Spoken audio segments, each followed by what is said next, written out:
What is going on, everybody? Thank you for tuning in to another edition of On the Road to Victory.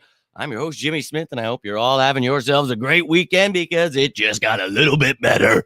That's right. The news we've been talking about here, Jordan Davis was eligible to come off of IR. Would he be able to do it in time? Well, that's what we're here to talk about. So I appreciate each and every one of you taking the time. Thank you for hitting that like button, subscribing, all the stuff you're doing to support the channel. I truly appreciate each and every one of you. But let's jump right into this, baby. So Jordan Davis has been activated off IR. Howie Roseman has to make some more moves here today. And look, it doesn't come without some bad news, of course, as well. And look, I love me some Jordan Davis. You guys know that's what I won in the draft. So excited that he's coming back, loading up against someone like Derrick Henry, but not excited about missing our top safety, CJ Gardner-Johnson.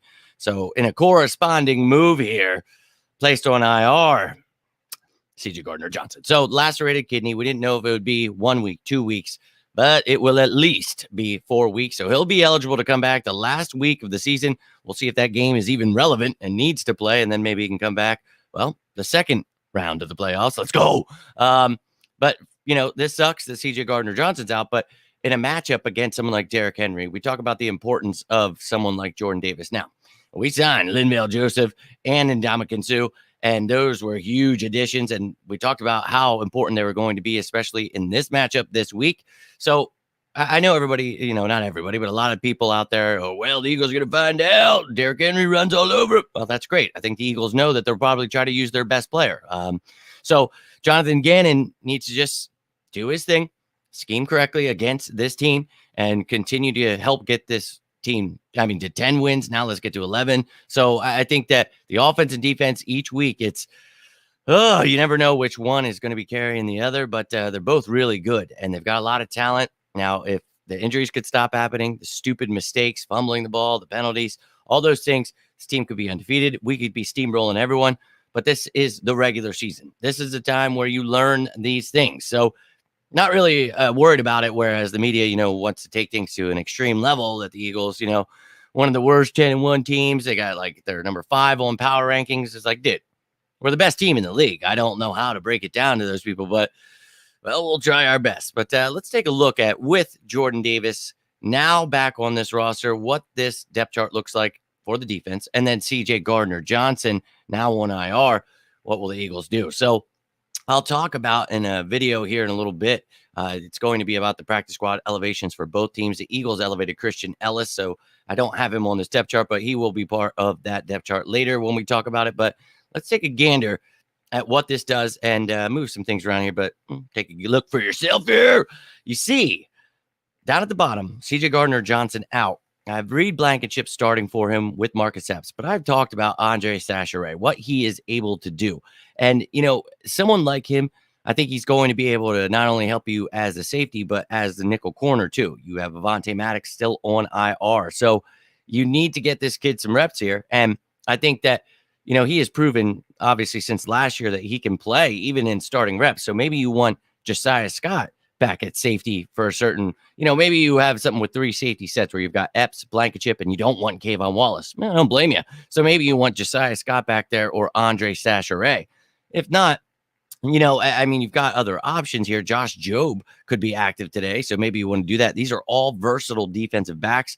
So maybe Sacheret plays the nickel. Maybe Scott goes back to safety. Those are definitely possibilities today, or Sunday. But you know that, you know, I'm a fan of Andre Sacheret and his ability to step in and do those things. So obviously these guys aren't Avonte Maddox or CJ Gardner-Johnson. We're all very aware of that, I hope. But, you know, stepping in and being able to at least, you know, try to fill in and not just get decimated is the hope here. So I think that's what, you know, it makes me feel better that we've got somebody that can actually do that in Andre Sacheret. So hopefully we're good there in the secondary, but missing Maddox, hopefully for just one more week here. And then Gardner-Johnson out for the next 4. Big blows, but you got to figure it out, man. You still got Saleh, still got Bradbury. And then that front, baby. Got 2 of the best linebackers with that duo right there of Edwards and White. Love to see that. And then this front, man. I'll be real with you. I know that Robert Quinn being out, that has a lot of people stressed out. Like, he hasn't really been doing anything. It's unfortunate. It's got some kind of knee issue. Maybe, you know, that's been lingering, whatever it is.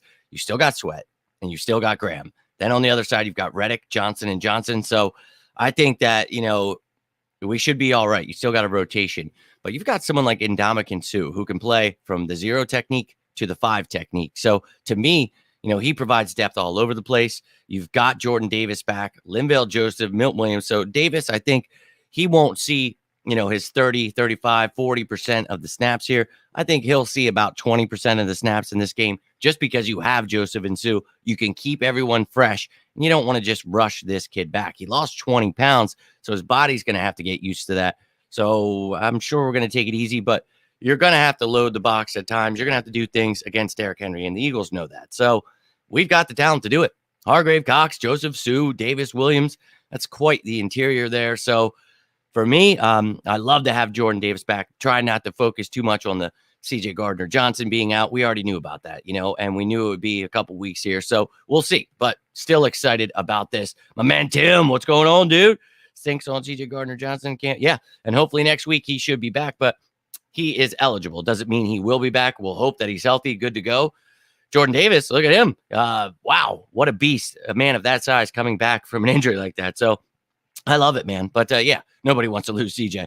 Jordan Davis back makes us all those big boys in the middle of the D-line. Yeah, man. And that's what we talked about, preseason when I was desperate to add Jordan Davis in the draft and to sign another nose tackle. We didn't do that. We did draft Jordan Davis. I was excited. But when he goes out, you see how important a nose tackle is to this defense. So you get Linval Joseph, but you also added Ndamukong Suh, who isn't a nose tackle, but he can play there, dude. He can play anywhere. Again, he can play the 0 to the 5. If you wanted to, I wouldn't really put him out to like 7 technique or anything. I'm not trying to get crazy here, but the dude can play all over. So we've got depth all across the board. That's what we talked about when we added those two guys. Just wait until Jordan Davis comes back. So now on the field, it's going to be dominant. Off the field, Jordan Davis, well, and on the field, he gets to learn from these guys. So win-win, ladies and gentlemen.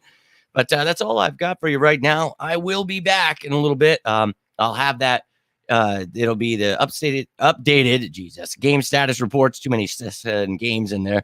But the updated game status report, the practice squad elevations, and then the updated depth charts for both teams. So I hope to see you then. I hope you're all having a great day. Some good college football on right now, but had to break this news to you. Let's go. Jordan Davis back in the house. Love to see it. Avante did look good in spirits during practice. Yeah. I wish spirits were all it took. But yeah, man, I'm hopeful too that he comes back. We all want our starters to be healthy. I'm going to hope the same for Goddard when he's eligible to come back. And when CJ Gardner-Johnson is eligible, I want him to come back too. We want all of our starters back. That is a yes from me. So, ladies and gentlemen, that's all I've got for you. But if you need me, you can always reach out, whether it's to talk birds, talk about life, whatever it may be. Always here for you, as you are for me. Truly appreciate each and every one of you taking the time, whether you're watching this live or watching this later. Do me a favor, if you got anything from this, hit that like button, subscribe to the channel. But until next time, I am Jimmy Smith, and this is On the Road to Victory. You stay safe out there, and as always, go Birds!